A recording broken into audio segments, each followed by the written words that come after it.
నమస్తే అండి. ఈ ఎపిసోడ్‌లో మనం ఫండమెంటల్ రైట్స్ చివరి భాగం, ప్రాథమిక హక్కుల మీద చివరి భాగంలో 29, 30, 32 డిస్కస్ చేయబోతున్నాము.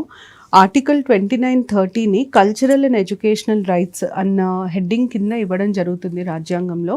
కానీ దీని కంటెంట్ మనం ఎప్పుడైతే చూస్తామో మనకు అయ్యేది ఏంటంటే మైనారిటీలకి సంబంధించిన ప్రాథమిక హక్కులు దీంట్లో పొందపరుచున్నాయి.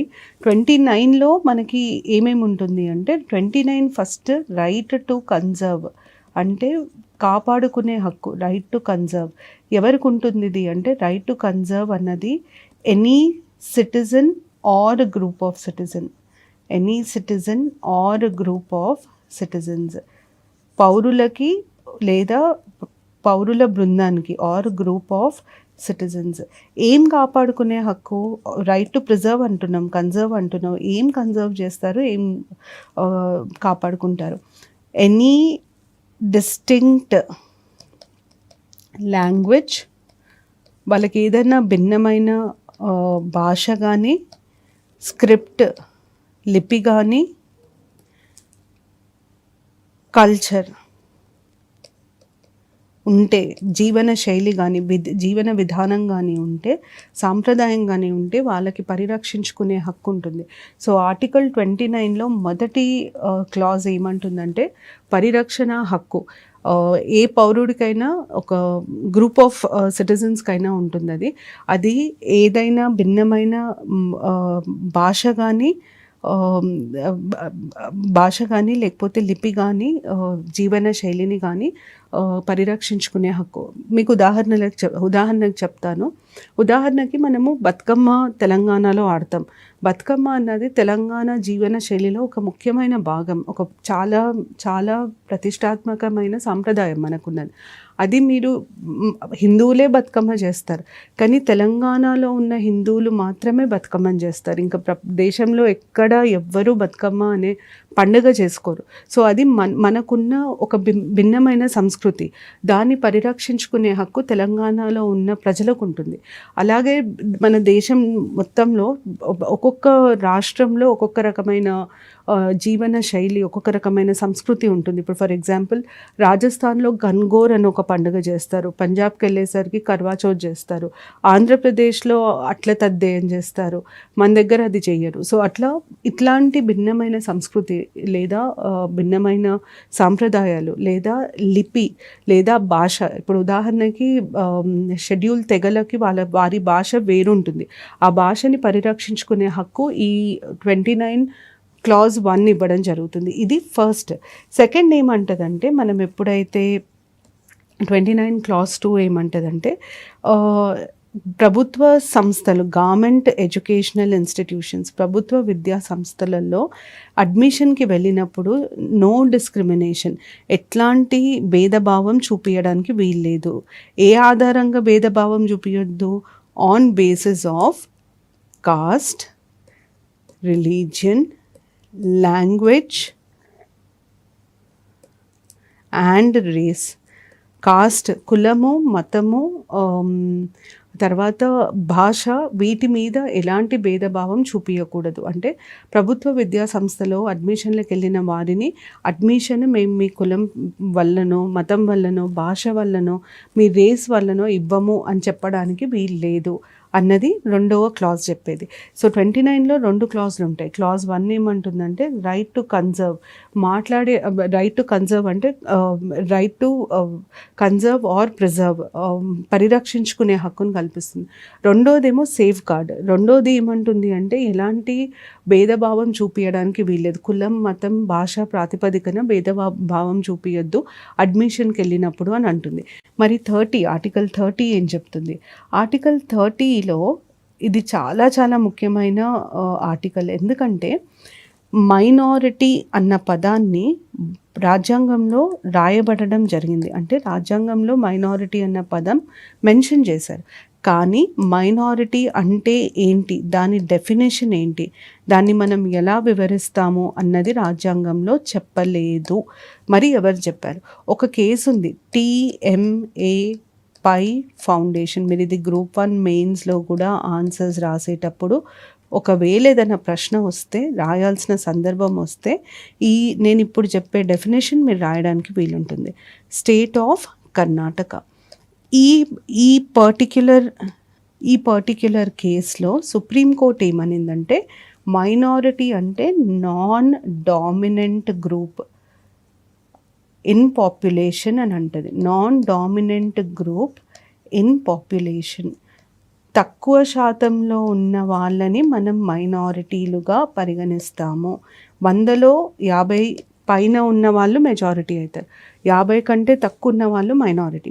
అయితే దీన్ని ఎప్పుడైనా మనము ఒక జాగ్రఫికల్ లొకేషన్, ఒక ప్రాంతాన్ని బట్టి మైనారిటీ మెజారిటీ ఎవరో నిర్ణయిస్తామన్నమాట. ఎలా, ఉదాహరణకి ఇప్పుడు తెలంగాణ మొత్తం చూసుకుంటే మెజారిటీ లాంగ్వేజ్ అన్నది తెలుగు అవుతుంది. అంటే ఎక్కువ శాతం ప్రజలు మాట్లాడే భాష తెలుగు. కానీ అదే మీరు ఓల్డ్ సిటీకి వెళ్ళండి, మెజారిటీ లాంగ్వేజ్ ఉర్దూ అవుతుంది లేదా హిందీ అవుతుంది. అదే మీరు మహారాష్ట్రకి వెళ్తే మెజారిటీ లాంగ్వేజ్ తెలంగాణలో తెలుగు, కానీ మహారాష్ట్రకి వెళ్ళేసరికి అది ఒక మైనారిటీ లాంగ్వేజ్ అవుతుంది. సో అట్లా మెజారిటీ మైనారిటీ అనేది మనము పరిగణంలోకి తీసుకునే ప్రాంతాన్ని బట్టి ఉంటుంది. నాన్ డామినెంట్ గ్రూప్ ఏదైతే తక్కువ శాతం పాపులేషన్ ఉంటుందో వాళ్ళని మనం మైనారిటీలుగా పరిగణించాలి అని సుప్రీంకోర్టు చెప్పడం జరిగింది. TMA Pai foundation versus state of కర్ణాటకలో. ఇది రాజ్యాంగంలో ఇవ్వబడి లేదు. మరి 30 ఏం చెప్తుంది మనకి? 30 ఏమంటుందంటే, any minority whether based on 2 అంటుంది రిలీజియన్, అంటే మతం ఆధారంగా మైనారిటీ, ఓకే, ఆర్ లాంగ్వేజ్, భాష ప్రాతిపదికన మైనారిటీలు. 2 రకాల మైనారిటీలని గుర్తింపబడుతుంది భారతదేశంలో. 2 రకాల మైనారిటీలను గుర్తిస్తారు. రాజ్యాంగం ప్రకారం 2 రకాల మైనారిటీలు ఉండే అవకాశం ఉంటుంది. ఒకటి మతపరంగా, ఇంకొకటి భాషపరంగా. 3వ రకం మైనారిటీ వేరే దేశాలలో ఉంటుంది, మన దగ్గర ఉండదు. అది రేషియల్ మైనారిటీస్ అంటారు.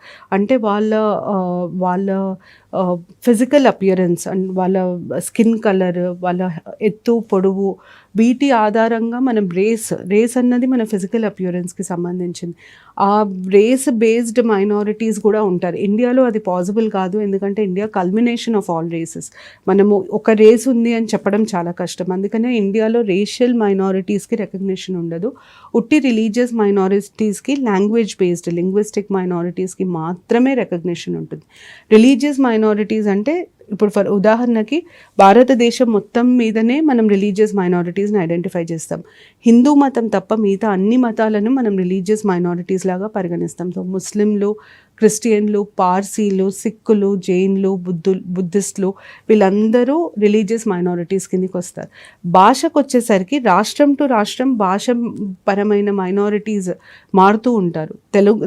తెలంగాణకు వచ్చేసరికి మరాఠీ, గుజరాతీ, ఉర్దూ ఇవన్నీ మైనారిటీ అవుతాయి. అదే మీరు మహారాష్ట్రకి వెళ్తే మరాఠీ తప్ప మిగతా భాషలన్నీ మైనారిటీ లాంగ్వేజెస్ అవుతాయి.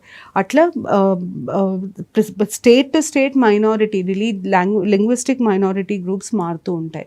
అయితే 30 ఏమంటుందంటే, any minority whether based on religion or language will have the right to establish educational institutions. వాళ్ళ ఎడ్యుకేషన్ విద్యా సంస్థలను స్థాపించే హక్కు ఉంటుంది.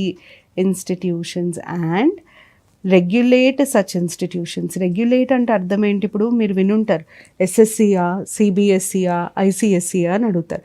ఇవి 3 డిఫరెంట్ టైప్స్ ఆఫ్ కరిక్యులమ్స్. చదువు బోధనా పద్ధతులలో 3 రకాల పద్ధతులు. SSC అంటే స్టేట్ బోర్డు, CBSE అంటే సెంట్రల్ బోర్డ్కి సంబంధించిన విద్యా బోధన జరుగుతుంది. ICSC అంటే ఇంటర్నేషనల్ స్టాండర్డ్కి సంబంధించిన విద్యా బోధన.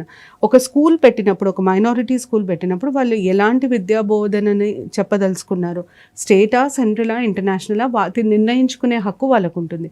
అది establish educational institutions and regulate them. దాని తర్వాత ఒక్కొక్కసారి ల్యాండ్ అక్విజిషన్, భూమిని సేకరించే క్రమంలో కొన్ని మైనారిటీలకి సంబంధించిన భూములు లేదా బిల్డింగ్లను కూడా సేకరించాల్సిన అవసరం ఉంటుంది. ఇట్లా సేకరించినప్పుడు ఆ మైనారిటీలకి ఇచ్చే కంపెన్సేషన్ ఏదైతుందో అది మిగతా వాళ్ళకి ఇచ్చినట్టుగానే వారితో సమంగా ఇవ్వాలి. వారికంటే తక్కువ కంపెన్సేషన్ ఇవ్వడానికి వీల్లేదు అన్నది రెండోది. So they have to be given adequate compensation when their property is acquired. వాళ్ళ ప్రాపర్టీని వీళ్ళు తీసుకున్నప్పుడు, వాళ్ళ ఆస్తిని వీళ్ళు అక్వైర్ చేసినప్పుడు దానికి మిగతా వాళ్ళకి ఎలాంటి కంపెన్సేషన్ ఇస్తున్నామో సేమ్ అలాంటి కంపెన్సేషనే మైనారిటీస్ కూడా ఇవ్వాలి.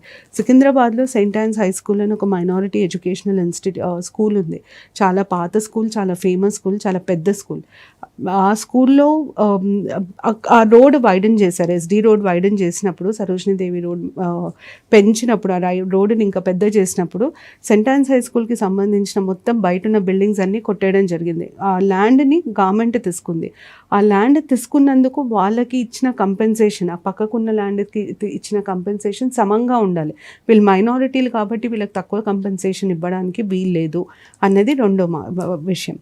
మూడోది ఏం చెప్తుందంటే మూడో పార్ట్ ఆఫ్ 30 ఏమంటుందంటే, ఇప్పుడు మీరు ఎప్పుడైనా వినుంటారు ఇంజనీరింగ్ కాలేజెస్కి కానీ విద్యా సంస్థలకి మామూలుగా గవర్నమెంట్ అప్పుడప్పుడు గ్రాంట్స్ ఇస్తుంది, ఏదైనా ల్యాబ్ పెట్టడానికన్నా లేకపోతే ఎక్విప్మెంట్ తీసుకోవడానికి, టీచర్స్ని ట్రైన్ చేయడానికి. అవి ప్రైవేట్ రంగ విద్యా సంస్థలు అయినా కూడా గవర్నమెంట్ అప్పుడప్పుడు డబ్బులు ఇస్తుంది. అయితే మూడో పాయింట్ ఏమంటుందంటే grants given to educational institutions. మరి ఎప్పుడైనా విద్యా సంస్థలకి గ్రాంట్లు ఇచ్చినప్పుడు ఆ ఎడ్యుకేషనల్ ఇన్స్టిట్యూషన్స్కి ఇచ్చే గ్రాంట్లు మిగతా వాళ్ళ అందరికీ ఒకలాగానే ఇవ్వాలి. మైనారిటీస్కి తక్కువ ఇచ్చి మెజారిటీ రిలీజియన్కి సంబంధించిన వాళ్ళకి ఎక్కువ ఇవ్వడం లాంటివి చేయకూడదు.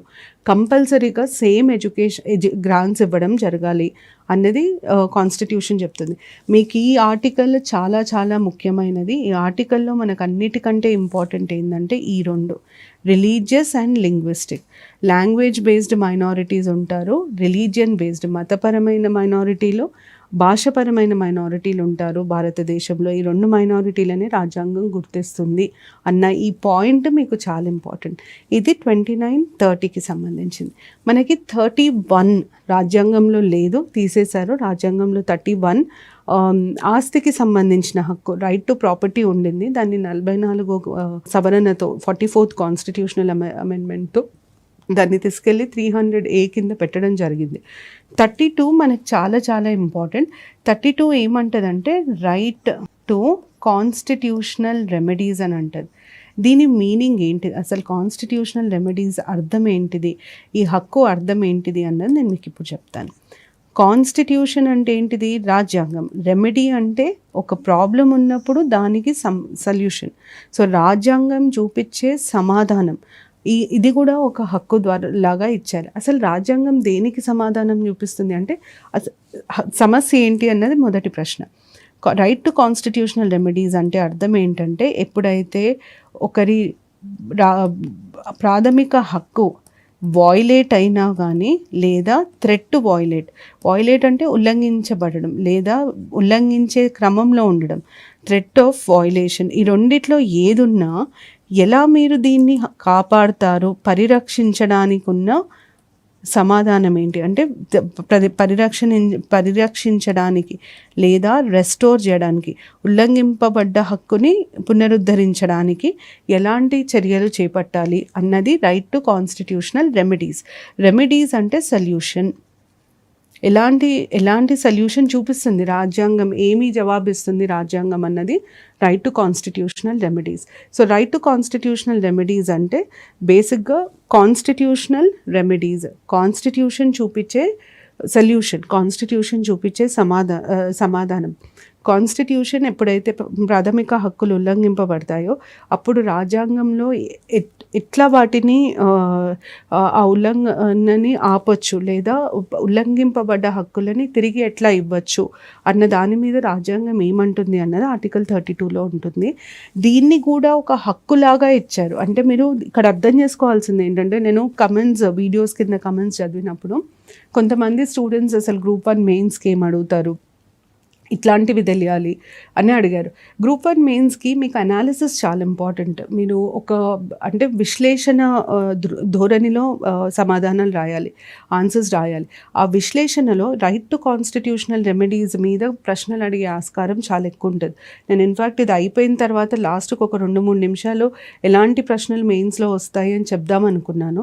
అయితే దాంట్లో ఒక ప్రశ్న మెయిన్స్‌లో బాగా అంటే మనకి ఇప్పటివరకు గ్రూప్ 1 ఎప్పుడు జరగలేదు తెలంగాణ ఫామ్ అయినాక కాబట్టి చాలామందికి అసలు ఎట్లాంటి ప్రశ్నలు వస్తాయో ఏమో అని ఒక కన్ఫ్యూషన్ ఉంది. దీనికి సమాధానం సింపుల్ అండి. మీరు సివిల్ సర్వీసెస్ పాత పేపర్‌లో చూస్తే మీకు కనీసం ఒక అవగాహన వస్తుంది. మరీ సివిల్ సర్వీసెస్ స్థాయిలో అంత టఫ్‌గా ఇవ్వకపోయినా సివిల్ సర్వీసెస్‌లో కూడా కొన్ని ప్రశ్నలు మామూలుగా ఉంటాయి. కొన్ని ప్రశ్నలు చాలా క్లిష్టంగా ఉంటాయి. ఆ మామూలు నుండి క్లిష్టంగా ఉన్న ప్రశ్నలను చూస్తే ఎక్కడో అట్లాంటి ప్రశ్నలే మీకు గ్రూప్స్‌లో వస్తాయి అని మీకు అర్థమవుతది. అయితే మీరు ప్రాథమిక హక్కులకు సంబంధించి మెయిన్స్‌లో సివిల్స్‌లో అడిగిన ప్రశ్నలను గమనించుకుంటే ఫస్ట్ ప్రాథమిక హక్కుల క్యారెక్టరిస్టిక్స్ అంటే వాటికి ఉండే అట్రిబ్యూట్స్ ఏంటి? ఇప్పుడు నేను మీకు చెప్పాను జస్టిషియబుల్ ఇవన్నీ. Justiciable, amendable, not absolute in nature ఇట్లాంటివన్నీ వాటి మీద ఒక ప్రశ్న. దాని తర్వాత చాలా ముఖ్యమైనవి right to equality, equal protection of laws ఆ కాన్సెప్ట్ మీద క్వశ్చన్ రావచ్చు. దాని తర్వాత మనకు మళ్ళీ రిజర్వేషన్స్ అసలు ఫండమెంటల్ రైట్స్‌లో రిజర్వేషన్‌కి సంబంధించిన ప్రొవిజన్స్ ఏమున్నాయి దాని మీద సుప్రీంకోర్టు ఇచ్చిన జడ్జిమెంట్లు లైక్ ఇందిరా సర్వే కేసు మీద అడిగే ఛాన్సెస్ ఉన్నాయి. తర్వాత మనకి రీసెంట్గా కూడా రిజర్వేషన్ ఇన్ ప్రమోషన్స్కి సంబంధించి చాలా జడ్జిమెంట్స్ వచ్చినాయి. దాని మీద ప్రశ్నలు వచ్చే ఛాన్సెస్ ఉన్నాయి. తర్వాత బాగా అడిగింది స్వేచ్ఛా హక్కు, వాక్ స్వేచ్ఛా హక్కు అంటే right to freedom of speech. దాని మీద చాలాసార్లు ప్రశ్నలు వచ్చాయి. అంటే ఫ్రీడమ్ ఆఫ్ స్పీచ్ మీద ఎట్లా వస్తాయంటే ప్రెస్కి సంబంధించి అడగచ్చు, లేదా డిసెంట్. ఈ మధ్యకాలంలో డిసెంట్ అన్న పదం బాగా వినిపిస్తుంది. డిసెంట్ అంటే మనము ఒకరు చెప్పిన విషయాన్ని మనము ఒప్పుకోవాలని రూల్ లేదు. మనం దానికి విరుద్ధంగా మాట్లాడవచ్చు, లేదా ఇది కరెక్ట్ కాదని వాదించవచ్చు. సో రైట్ టు డిసెంట్కి సంబంధించిన ప్రశ్నలు అయి ఉండొచ్చు. ఆర్టికల్ 21 రైట్ టు లైఫ్ మీద చాలా ప్రశ్నలు అడిగే ఆస్కారం ఉంటుంది. ఎందుకంటే ఉన్న మొత్తం ప్రాథమిక హక్కులలో సుప్రీంకోర్టు జడ్జ్మెంట్స్ సుప్రీంకోర్టు ఇచ్చిన తీర్పులు చాలా మటుకు ఆర్టికల్ 21 రైట్ టు లైఫ్ మీదనే ఆధారపడి ఉంటాయి. Right to privacy, right to education, ఇది మనకు రీసెంట్గా వచ్చిన ట్రిపుల్ తలాక్ లేదా అడల్టరీకి సంబంధించిన జడ్జ్మెంట్స్ ఇవన్నీ రైట్ టు లైఫ్కి సంబంధించినవి కాబట్టి దాని మీద ప్రశ్నలు వస్తాయి. దాని తర్వాత మళ్ళీ ఇంకా అడగాలి అంటే 25 to 28 Indian secularism, right to freedom of religion మీద ప్రశ్నలు వచ్చే ఆస్కారం ఉంది. దాని తర్వాత మళ్ళీ చాలా ముఖ్యమైన ఫండమెంటల్ రైట్ ఎక్కడైతే ప్రశ్నలు వస్తాయో అది ఆర్టికల్ 32. అయితే ఆర్టికల్ 32 గురించి రాసినప్పుడు డాక్టర్ బిఆర్ అంబేద్కర్ గారు 32ని ఎలా వివరిస్తారంటే article 32 is the heart and soul of the constitution. Article 32 లేకపోతే రాజ్యాంగంలో ప్రాణం లేనట్టే అన్నది ఆయన వారి విశ్లేషణ. ఎందుకు వారు అంత మాట అన్నారు అంటే ఇప్పుడు మీరు ఈ కనెక్షన్ మీరు అర్థం చేసుకోవడం చాలా ఇంపార్టెంట్. ప్రాథమిక హక్కులు చాలా ముఖ్యమైనవి. ప్రాథమిక హక్కుల అన్నిటికంటే ఇంపార్టెంట్ పాయింట్ ఏంటంటే ప్రాథమిక హక్కులు రాజ్యాంగానికి సంబంధించి అతి ముఖ్యమైన కార్యాన్ని చేస్తాయి. రాజ్యాంగం మనకి ఎందుకు? రాజ్యాంగం మనకి నియంతృత్వ పాలన లేకుండా లిమిటెడ్ గవర్నమెంట్, ఒక కంట్రోల్లో ఉండే గవర్నమెంట్ ఉండేటట్టు చూడడం రాజ్యాంగం యొక్క ముఖ్య ఉద్దేశం. The main purpose of constitution is limited government. ఆ లిమిటెడ్ గవర్నమెంట్ ఉండాలి అంటే పౌరులకి హక్కులు ఉండాలి. పౌరుల హక్కులకి లిమిటెడ్ గవర్నమెంట్కి ఏంటి సంబంధం అంటే మీరు గవర్నమెంట్ కాబట్టి మేము పౌరులని మేము ఏదన్నా చేస్తాము అని గవర్నమెంట్ అనడానికి వీల్లేదు. ప్రభుత్వానికి వీలు ఉండదు. ఎందుకు అంటే రాజ్యాంగం చాలా క్లియర్గా ప్రభుత్వం నువ్వు నీ పని చేసుకుంటూ పో, నువ్వు పని చేసే క్రమంలో నిర్ణయాలు తీసుకొని పని చేసే క్రమంలో హక్కులను ఉల్లంఘించే అధికారం నీకు లేదు అని చెప్తున్నాం. అంటే ఒక లైన్ గీసి ప్రభుత్వం నువ్వు ఇట్లాగే పనిచేయాలి, ఇది నీ పరిధి ఏంటి? ప్రజల హక్కులు. ఆ పరిధి దాటి నువ్వు ప్రవర్తించకూడదు అని రాజ్యాంగం చెప్తుంది. సో ఫండమెంటల్ రైట్స్ చాలా ఇంపార్టెంట్ రోల్ ప్లే చేస్తాయి గవర్నమెంట్ పవర్ని లిమిట్ చేయడానికి. ఇట్లాంటి ఫండమెంటల్ రైట్స్ ఉల్లంఘింపబడ్డప్పుడు ఆ ఉల్లంఘనని ఇమీడియట్గా కంట్రోల్ చేయాలి, ఆ ఉల్లంఘనని ఇమీడియట్గా ఆపాలి, మళ్ళీ ప్రాథమిక హక్కులని పునరుద్ధరించాలి. దానికి పనిచేసే రైట్ టు కాన్స్టిట్యూషనల్ రెమెడీస్. అది ఎట్లా చేస్తుంది రాజ్యాంగం అంటే, కాన్స్టిట్యూషనల్ రెమెడీస్ ద్వారా ఉల్లంఘింపబడ్డ హక్కులని పునరుద్ధరించడం లేదా ఉల్లంఘింపబడే హక్కులని రక్షించడం లాంటివి చేయడం జరుగుతుంది. కాబట్టి right to constitutional remedies is the heart and soul of the constitution. మిమ్మల్ని ఇట్లాంటి ప్రశ్నలు కూడా అడుగుతారు. Right to constitutional remedies is the heart and soul of the constitution, explain, describe, comment అని అడుగుతారు. ఎందుకు heart and soul of the constitution? రాజ్యాంగం ఉన్నదే గవర్నమెంట్ పవర్ని లిమిట్ చేయడానికి. ఆ గవర్నమెంట్ పవర్ని లిమిట్ చేయడానికి ప్రాథమిక హక్కులు. ఆ ప్రాథమిక హక్కులని రక్షించేది, ఆ ప్రాథమిక హక్కులు ఉల్లంఘనకు గురైనప్పుడు పునరుద్ధరించేది రైట్ టు కాన్స్టిట్యూషనల్ రెమెడీస్. అందుకనే మనం right to constitutional remedies is the heart and soul of the constitution అని అంటాం. మీరు ఇట్లా ఆన్సర్స్ రాయాలి, ఇట్లా ప్రాక్టీస్ చేయాలి. మీరు ఎప్పుడు ఏది చదివినా దానికి సంబంధించి కొంచెం విశ్లేషణ, కొంచెం కనెక్ట్ చేసుకొని రాస్తే మీకు మిగతా వాళ్ళకంటే ఎక్కువ మార్కులు వచ్చే ఆస్కారం ఉంటుంది. So right to constitutional remedies meaning ఇది అనమాట. వయలేషన్ జరిగినప్పుడు లేదా వయలేట్ అయ్యే ఛాన్స్ ఉన్నప్పుడు ప్రాథమిక హక్కులని పరిరక్షించడానికి వచ్చిన హక్కు కాబట్టి రైట్ టు కాన్స్టిట్యూషనల్ రెమెడీస్కి చాలా ఇంపార్టెన్స్ ఉంటుంది. మనకి రైట్ టు కాన్స్టిట్యూషనల్ రెమెడీస్ కింద నేను ఇది చెప్పే ముందు మీకు అసలు 32 కింద ఏముందో చెప్తాను. 32 ఏమంటదంటే, ప్రాథమిక హక్కులని కాపాడాల్సిన బాధ్యత ఎవరికుంది? సుప్రీంకోర్టుకు ఉంది. సుప్రీంకోర్టుకి ప్రాథమిక హక్కుల ఉల్లంఘన అని చెప్పి మీరు ఏ కేసు తీసుకున్నా సుప్రీంకోర్టు మస్ట్ అడ్మిట్. అంటే మీరు ఇప్పుడు ప్రతి కేసు కోర్టులో ఫైల్ అయ్యే ప్రతి కేసు కోర్టు యాక్సెప్ట్ చేయాలన్న రూల్ లేదు. కోర్టు యాక్సెప్ట్ చేయొచ్చు, చేయకపోవచ్చు. కానీ ప్రాథమిక హక్కుల ఉల్లంఘనకి సంబంధించిన కేసు అయితే సుప్రీంకోర్టు తప్పనిసరిగా దాన్ని అడ్మిట్ చేసుకోవాలి. ఆ కేసుని రిజెక్ట్ చేయడానికి వీల్లేదు.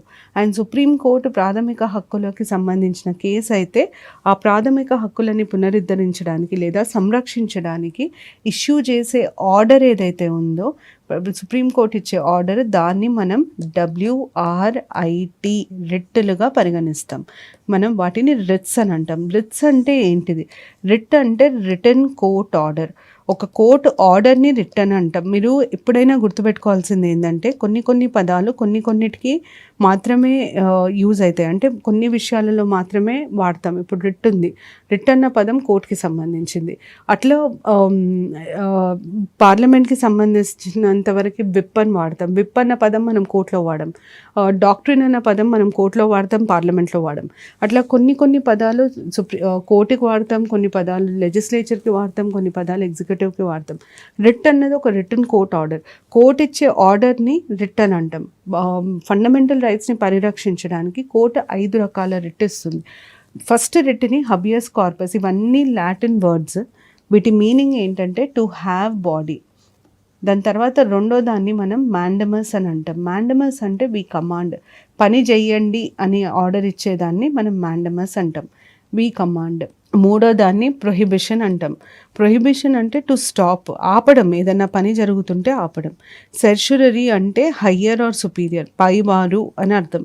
మనల్ని మించిన వారు, మన పైన ఉన్నవారు సుపీరియర్.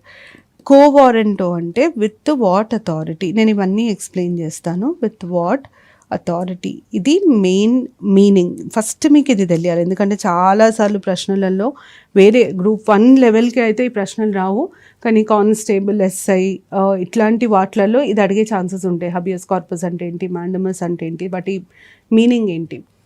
హబియస్ కార్పస్ ముఖ్య ఉద్దేశం 22 ఆర్టికల్ 22 కింద ఇచ్చిన సేఫ్ గార్డ్స్ని ఇంప్లిమెంట్ చేయడం. ఇప్పుడు మనం 22 నేను చెప్పినప్పుడు ఏం చెప్పాను, ఒక మనిషిని అరెస్ట్ చేసినప్పుడు కంపల్సరీగా 24 గంటలలో ఆ మనిషిని కోర్టు ముందు ప్రొడ్యూస్ చేయాలి. ఫస్ట్ కండిషన్ అది.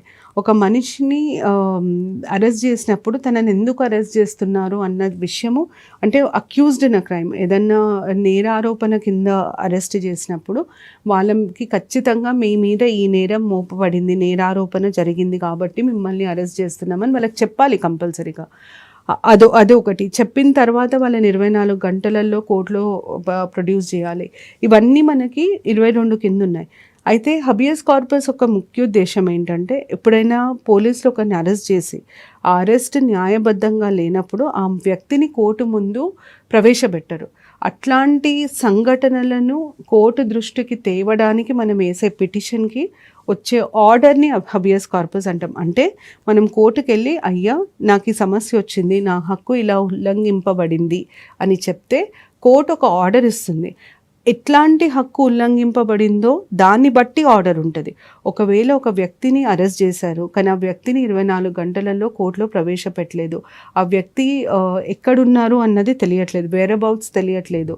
అట్లాంటప్పుడు ఆ వ్యక్తికి సంబంధించిన వారెవ్వరైనా సరే కోర్టుకెళ్ళి ఈ వ్యక్తిని ఇట్లా పోలీసులు తీసుకెళ్లారు కానీ కోర్టులో ప్రొడ్యూస్ చేయలేదు, ఆ వ్యక్తి ఎక్కడున్న ఆచూకీ మాకు తెలియట్లేదు అని మనం కోర్టుకి ఒక పిటిషన్ వేసినప్పుడు ఆ కోర్టు ఇచ్చే ఆర్డర్ని మనం హబియస్ కార్పస్ అని అంటాం.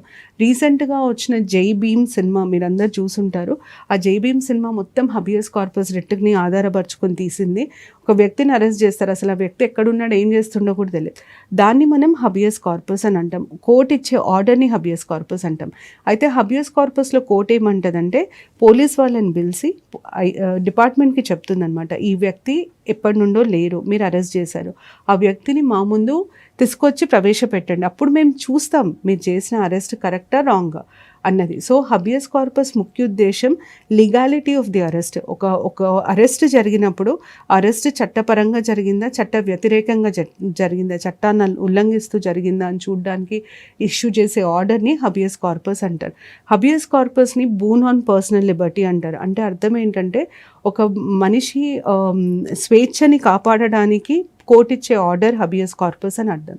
మాండమస్ అంటే ఏంటి? ఇప్పుడు చాలాసార్లు ఏమవుతుందంటే ప్రభుత్వం తను చేయాల్సిన పని చేయకపోవడం వల్ల ప్రాథమిక హక్కులు ఉల్లంఘింపబడతాయి. ప్రభుత్వం ఎప్పుడైతే ప్రభుత్వ సంస్థలు వారు చేయాల్సిన పని చేయనప్పుడు ప్రాథమిక హక్కులకి భంగం కలగచ్చు అన్నప్పుడు కోర్టు ఏం చేస్తుందంటే మాండమస్ ఇష్యూ చేస్తుంది. ఉదాహరణకి నా జీవితానికి థ్రెట్ ఉంది, నా దగ్గర నా లైఫ్కి థ్రెట్ ఉంది అని ప్రూవ్ చేయడానికి చాలా సాక్ష్యాలు ఉన్నాయి. 2-3 సార్లు నా మీద అటాక్ జరిగింది, దానికి సాక్ష్యాలు ఉన్నాయి, థ్రెట్ వస్తుంది, దానికి సాక్ష్యాలు ఉన్నాయి. నేను ఫస్ట్ వెళ్ళాల్సింది ఎవరి దగ్గరికి? పోలీస్ స్టేషన్కి వెళ్తే వాళ్ళు అసలు నా కంప్లైంట్ యాక్సెప్ట్ చేస్తలేరు, వాళ్ళు నా కంప్లైంట్ తీసుకోవడానికి రెడీగా లేరు. అప్పుడు నేను కోర్టుకి చెప్తాను, నాకు నా జీవితానికి థ్రెట్ ఉంది అంటే నా ఆర్టికల్ 21 వాయిలేట్ అయ్యే ఛాన్సెస్ ఉన్నాయి, నేను పోలీస్ని సంప్రదించాను కానీ పోలీసు నా కంప్లైంట్ తీసుకోవడానికి వీల్లేదు, కాబట్టి మీరు ఈ విషయాన్ని పోలీసులు చర్యలు తీసుకునేటట్టు చూడండి అని నేను కోర్టుకి పిటిషన్ వేస్తాను. అప్పుడు కోర్టు ఏం చేస్తుందంటే మాండమస్ ఇష్యూ చేసి ఒక ఆర్డర్ ఇస్తుంది. అంటే మాండమస్ ద్వారా ఆ పోలీస్ స్టేషన్కి ఒక ఆర్డర్ పంపిస్తుంది, తన కంప్లైంట్ స్వీకరించండి అని పంపిస్తుంది. దాన్ని మాండమస్ అంటాం. ప్రొహిబిషన్, సెర్చురరీ ఈ రెండు ఎక్కడ వస్తాయి అంటే ఈ రెండుని జ్యుడిషియల్ లేదా క్వాజీ జ్యుడిషియల్ బాడీస్కి ఇవ్వడం జరుగుతుంది. ప్రొహిబిషన్ అంటే లోవర్ కోర్టు, కిందున్న కోర్టు ఏదన్నా జడ్జ్మెంట్ ఇచ్చేటప్పుడు, ఏదైనా కేసు చూసేటప్పుడు ఆ కోర్టు పరిధిలో లేని విషయంలో కోర్టు జడ్జ్మెంట్ ఇస్తుంది, లేదా కోర్టు పరిధిలో లేని కేసుని తీసుకున్నప్పుడు పై కోర్టు ఇచ్చే ఆర్డర్ని ప్రొహిబిషన్ అని అంటాం. అంటే కింద కోర్టుకి పై కోర్టు ఏం చెప్తుందంటే నీకు ఈ విషయంలో జ్యుడిస్డిక్షన్ లేదు కాబట్టి నువ్వు ఈ విషయంలో కల్పించుకోవడానికి వీల్లేదు, ఈ కేసు నువ్వు చూడడానికి వీల్లేదు అని చెప్పడం ప్రొహిబిషన్. సెర్చురరీ అంటే ఏంటంటే ఆల్రెడీ కింద కోర్టు కేసు చూసింది, కేసులో నిర్ణయం ప్రకటించడం జరిగింది, జడ్జ్మెంట్ ఇవ్వడం జరిగింది. పై కోర్టుకి వెళ్ళినప్పుడు అసలు కింద కోర్టుకి దీని మీద ఏ రకమైన జ్యూరిస్డిక్షన్ లేదు కాబట్టి నువ్వు ఇచ్చిన జడ్జిమెంట్ని కొట్టేస్తున్నాను, క్వాష్ చేస్తున్నాను అనడానికి ఇచ్చే ఆర్డర్ని సెర్చురరీ అని అంటాం. ఎందుకంటే ఒక్కొక్కసారి కోర్టు జడ్జ్మెంట్స్ ద్వారా కూడా ప్రాథమిక హక్కులు ఉల్లంఘింపబడతాయి. ఆ కోర్టు జడ్జ్మెంట్ ద్వారా ప్రాథమిక హక్కులు ఉల్లంఘింపబడకుండా ఉండడానికి ప్రొహిబిషన్, ఒకవేళ ఉల్లంఘింపబడితే వాటిని పునరుద్ధరించడానికి సెర్చురరీ. కోవారెంటో చాలా చాలా ముఖ్యమైనది. ఒక ప్రభుత్వ సంస్థ లేదా ప్రజలకు సంబంధించిన సంస్థ ఉన్నప్పుడు ఆ సంస్థలో పనిచేసేవారు ఆ పనికి వాళ్ళకి క్వాలిఫికేషన్ ఉండాలి. అంటే they should be qualified to hold a public office. అర్హత లేని వారిని తీసుకొచ్చి ప్రభుత్వ సంస్థలలో లేదా ప్రజల కోసం పనిచేసే సంస్థలలో పెడితే వాళ్ళ పనితీరు ద్వారా ప్రాథమిక హక్కులు ఉల్లంఘింపబడే ఆస్కారం ఉంటుంది. కాబట్టి ఉట్టి అర్హత ఉన్న వాళ్ళనే ప్రభుత్వ సంస్థలలో అపాయింట్ చేయాలి, నియమించాలి అన్నది ఒక నమ్మకం, ఒక ఉనికిడి. అయితే కోవారెంటులో ఏమవుతుందంటే అర్హత లేని వారిని ప్రభుత్వ సంస్థలలో నియమించినప్పుడు ఏ హక్కుతో నియమించారు, ఈ నియామకం కరెక్టేనా అని ప్రజలకి ప్రశ్నించే హక్కు ఉంటుంది.